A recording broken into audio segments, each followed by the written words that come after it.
अस्सलामुअलैकुम dear friends and welcome back to another video. In today's episode हम दोबारा बात करेंगे पाकिस्तान के एयर डिफेंस सिस्टम के बारे में।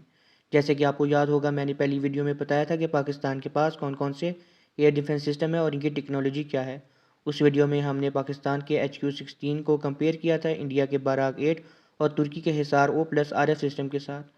आज की इस वीडियो में हम उस कंपैरिजन को और आगे लेके जा रहे हैं। इस दफ़ा हम डिटेल में देखेंगे कि पाकिस्तान के HQ-9P और HQ-9B सिस्टम का मुकाबला कैसे बनता है इंडिया के खोशा सिस्टम के साथ और तुर्की के साइपर ब्लॉक सिस्टम के साथ। चलिए शुरू करते हैं। आजकल के एयर डिफेंस सिस्टम सिर्फ एक हार्डवेयर का नाम नहीं है, ये एक स्ट्रैटेजिक सोच पर बेस करते हैं। एयर डिफेंस सिस्टम की फ़िलॉसफी जो कुछ साल पहले थी, अब बिल्कुल चेंज हो चुकी है। पिछले कुछ साल तक जो सिस्टम इफेक्टिव थे, आजकल के मॉडर्न थ्रेट्स के लिए वो काफ़ी नहीं है। पहले रिसर्च और डेवलपमेंट लिमिटेड थी। मिसाइल की टेक्नोलॉजी, प्रोपल्शन सिस्टम यानी इंजन्स और मटेरियल साइंस में उतनी प्रोग्रेस नहीं हुई थी। इसलिए old air defence system heavy और बल्कि होते थे। उनका डिज़ाइन ऐसा होता था कि ज़्यादा एनर्जी को स्टोर किया जा सके ताकि लॉन्ग रेंज अचीव की जा सके। उस वक्त के थ्रेट्स मोस्टली बैलिस्टिक मिसाइल्स थे, जिनकी ट्रैजेक्टरी पैराबोलिक और प्रिडिक्टेबल होती थी। उन मिसाइल्स में MARV मैन्यूवेबल री एंट्री व्हीकल या LTI लो ट्रैक एबिलिटी इंटरसेप्टर्स जैसी एडवांस कैपेबिलिटीज़ नहीं होती थी। इस वजह से उन्हें डिटेक्ट करना और डिस्ट्रॉय करना कंपैरेटिवली ईजी होता था। लेकिन आजकल के दौर बिल्कुल डिफरेंट है।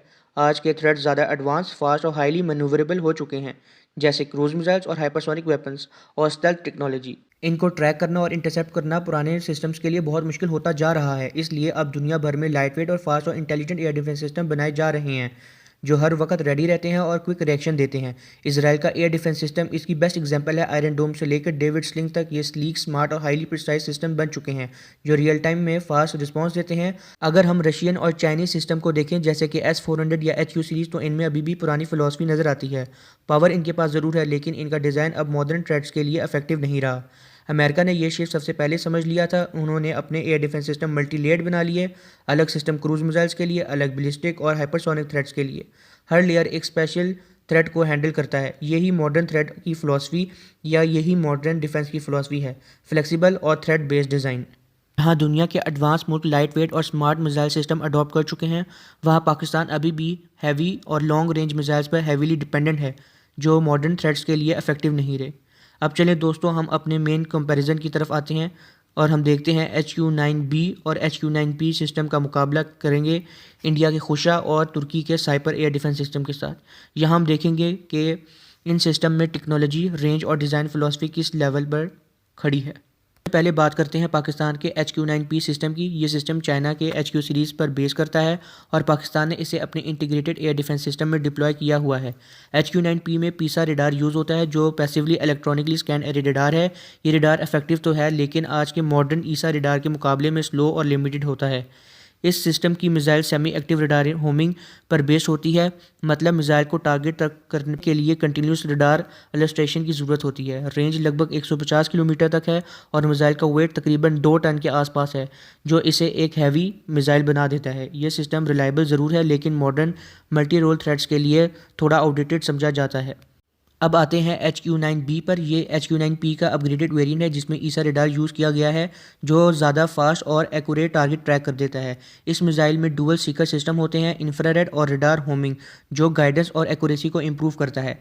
इसकी प्रोपल्शन सिस्टम सिंगल बूस्टर और सस्टेनर टाइप है, जिसमें मिसाइल लॉन्ग रेंज तक सस्टेन कर सकता है। रेंज तकरीबन 300 किलोमीटर तक है। Fire and forget capability limited है, लेकिन गाइडेंस सिस्टम काफ़ी इंप्रूव किया है। ये system medium to long range threats के लिए काफ़ी इफेक्टिव है, लेकिन स्टिल एजिलिटी और क्विक रिएक्शन टाइम के मामले में मॉडर्न वेस्टर्न सिस्टम से पीछे है। अब बात करते हैं इंडिया के खुशा सिस्टम की, जो बेसिकली भारत डायनामिक और DRDO के कोलैबोरेशन से डेवलप किया गया है या किया जा रहा है। इंडिया के खुशा M1, M2, M3 के 3 वेरिएंट्स बनाए जाएंगे, जिसमें multi layer air defence system create की जाएगी। चलते हैं तुर्की के साइपर एयर डिफेंस सिस्टम की तरफ, जो मिडल ईस्ट में सबसे advance air defence system project है। तुर्की ने साइपर के 3 वेरिएंट डिप्लॉय किए हैं या डेवलप कर रहा है, ब्लॉक 1, ब्लॉक 2 और ब्लॉक 3। साइपर ब्लॉक 1 150 किलोमीटर्स की रेंज देता है, जिसमें गैन ईसा रडार लगा हुआ है, जो गैलियम नाइट्रेट टेक्नोलॉजी पर बेस करता है। ये रडार पावरफुल, एफिशिएंट और जैमिंग रेजिस्टेंट है। मिसाइल का वेट तकरीबन 800 kg तक है और डुअल सीकर सिस्टम यानी RF और इंफ्रारेड दोनों के साथ आता है। उसके बाद हमारे पास आता है साइपर ब्लॉक 2, थोड़ा और अपडेट है जिसके अंदर 180 किलोमीटर की रेंज है। इसके साथ missile software control thrust vectoring and control system के साथ आता है। इनका मतलब ये है कि लॉन्च के बाद मिसाइल अपनी थ्रस्ट और स्पीड को रियल टाइम में एडजस्ट कर सकता है। साइपर ब्लॉक 3 सबसे ज़्यादा एडवांस है जिसकी 300 किलोमीटर रेंज है। तो अगर हम इन सब सिस्टम को एक साथ देखें, पाकिस्तान के HQ सीरीज सिस्टम हैवी और ट्रेडिशनल डिज़ाइन फॉलो करते हैं, जहां एम्फसाइज लॉन्ग रेंज पर किया जाता है, less agility, less manoeuvrability, less limited. India का खुशा सिस्टम जो AESA radar dual seeker dual propulsion system के साथ आ रहा है। तुर्की का जो सिस्टम है वो GaN based AESA radar dual seeker dual propulsion rate software thrust vectoring and control system next generation system है। इस कंपैरिजन को क्लियर हो से ये होता है कि पाकिस्तान का सिस्टम पावरफुल ज़रूर है, लेकिन फ़िलासफ़ी और डिज़ाइन अप्रोच पुरानी हो चुकी है, इसमें काफ़ी फ्लॉज आ चुके हैं। अगर पाकिस्तान को रीजनल लेवल पर कंपटीशन करना है तो AESA radar dual seeker motor AI based design hacking जैसे मॉडर्न कॉन्सेप्ट्स को अडॉप्ट करना होगा। तो हमारा detail comparison between Pakistan, India और तुर्की के एयर डिफेंस सिस्टम्स के अगेंस्ट अगली वीडियो हम दोबारा बनाएंगे, जिसमें हम देखेंगे पाकिस्तान किस तरह अपने डिफेंस को इम्प्रूव कर सकता है, क्या चीज़ ऐड कर सकता है, किसको सब्ट्रैक्ट करना चाहिए। सो चैनल को ज़रूर सब्सक्राइब करें, शेयर करें, वीडियो को लाइक करें। पाकिस्तान जिंदाबाद। अल्लाह हाफिज़।